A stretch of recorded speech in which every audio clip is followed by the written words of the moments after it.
আমাদের আজকের পাঠ্য বিষয় আখতারুজ্জামান ইলিয়াসের রচিত ছোট গল্প দুধে ভাতে উৎপাত এর কাহিনী সংক্ষেপ।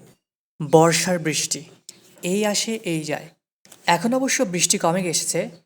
ওহিদুল্লাহ সুযোগ খুঁজছে স্কুলে যাওয়ার। স্কুলে মাস্টার মশাই আজ আসবে না, তার ক্ষেতে পাট কাটা লেগেছে। এই সুযোগে সে স্কুলের নিচে থাকা ভেলা নিয়ে ধলেশ্বরীর তীরে যাবে। সেখানে লঞ্চে গেলে কাপড়ের ব্যবসায়ীদের থেকে ভিক্ষা করে 2 অথবা 2.5 টাকা জোগাড় করা ব্যাপার না। ওহিদুল্লাহ পা বাড়াতেই তার অসুস্থ মা জয়নব তাকে ডেকে পাঠালো। বলল, আজ স্কুলে যেতে হবে না। সে যেন হাসমত মৌরির কাছ থেকে তাদের কালো গাভীটা নিয়ে আসে। ওহিদুল্লাহ মনে মনে রেগে যায়, মুখে কিছু বলতে পারে না। 1 বছর হতে চলল গাভীটাকে হাসমত মৌরি নিয়ে গিয়েছে। এভাবে অবশ্য নেয়নি, তার দোকান থেকে বাকিতে চাল এনেছিল জয়নব বেশ কয়েকবার। টাকা দিতে পারেনি বলে হাসমত মৌরির ছেলে এসে গাভীটা নিয়ে গেছে। বলে গেছে টাকা পরিশোধ করে গাভীটাকে যেন নিয়ে আসে।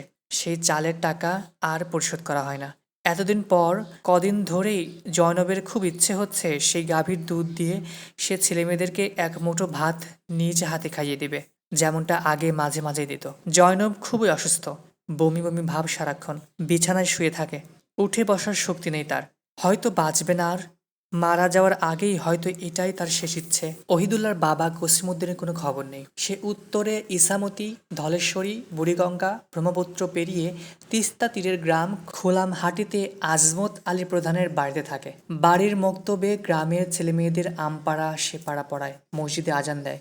বছরে কুরবানির সময় সে প্রায় 8 অথবা 10 কেজি ছাগল বা গরুর মাংস নিয়ে বাড়িতে আসে। কিছুদিন থেকে আবার চলে যায়। ওহিদুল্লাহ দাঁড়িয়ে থাকে। কিছুক্ষণ পর সেখানে জয়নবের ভাসুর ও তার স্ত্রী হামিদা বিবি আসে। হামিদা এসে জয়নবের পাশে বসে কিছুক্ষণ কথাবার্তা বলে। জয়নব সহজে কথা বলতে পারে না, তার নিঃশ্বাস নিতে কষ্ট হচ্ছে। হামিদাও গিয়েছিল দুধের খোঁজে, কিন্তু না, পাওয়া গেল না কোথাও। অবশেষে হামিদাও বলে যে হাসমত মৌরির বাড়ি গিয়ে একটু দুধ চেয়ে আনতে। মরণাপন্ন মানুষ না করতে পারবে না, কিন্তু না, বৃষ্টিতে ভিজে কোষা চালিয়ে সে গিয়েছিল হাসমত মৌরির বাড়ি। হাসমত ছিল না বাড়িতে, তার বড় ছেলে ঢ্যাঙা আশরাফও বাড়ি ছিল না। হাসমতের স্ত্রী বলল যে দুধ দেওয়া যাবে না, তার চাকরিজীবী প্রবাসী ছেলে আলতাফ অনেকদিন পর বাড়িতে এসেছে, তাকে পিঠা খাওয়াবে, দুধ হচ্ছে না। তাই বাজার থেকে আরও দুধ কিনে এনেছে, দেওয়ার মতো দুধ নেই। তারপর ওহিদুল্লাহ কাঁদো কাঁদো গলায় অনেকক্ষণ চাইল দুধ, কিছুতেই তাদের মন গলল না। ওহিদুল্লাহর দুধ চাওয়া দেখে আলতাবের শহরে পয়দা মেয়েটি সুর করে বলতে লাগলো যে নেই কোনো উৎপাত, খাই শুধু দুধ ভাত। ওহিদুল্লাহ চলে এলো। ধীরে ধীরে জয়নবের অবস্থা আরও খারাপ হচ্ছে। এখন কথাও বলতে পারছে না, মুখে জড়িয়ে যাচ্ছে কথা। কেউ একটুখানি দুধের জোগাড় করতে পারলো না। তাহলে কি জয়নব তার জীবনের শেষ ইচ্ছাটাকে অপূর্ণ রেখেই মরে যাবে? হামিদা উঠে চলে গেল। কিছুক্ষণ পর দুধ দিয়ে গরু দিয়ে এক শানকি ভাত মাখিয়ে নিয়ে এলো। জয়নবকে বলল তার ছেলে মেয়েদেরকে খাইয়ে দিতে, মনের আশা পূরণ করতে। দুধ ভাতের সাথে গুড়ের গ্রানে সকলের পেটে যেন ক্ষুধা মোচড় দিয়ে উঠল। জয়নব হাত তুলতে শক্তি পাচ্ছে না। হামিদা তাকে সাহায্য করলো।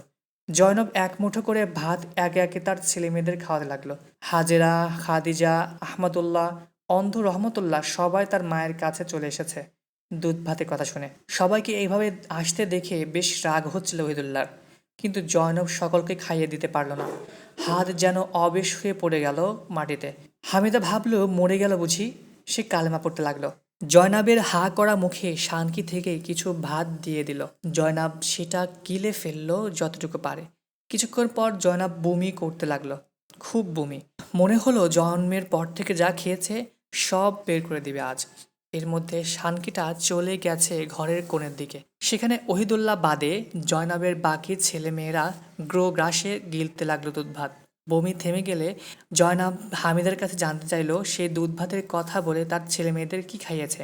তখন হামিদা বলল, দুধ কোথায় পাবে, চালের গুঁড়ো জাল দিয়ে নিয়ে এসেছে। এর আগেও তো কতবার জয়নব তার ছেলে মেয়েদেরকে এভাবে খাইয়েছে। ধীরে ধীরে জয়নব আরও নিস্তেজ হতে লাগলো, প্রলাপ বকতে লাগলো। এক সময় তার মাথা বালিশ থেকে ঢলে পড়ল। আজকে এ পর্যন্তই।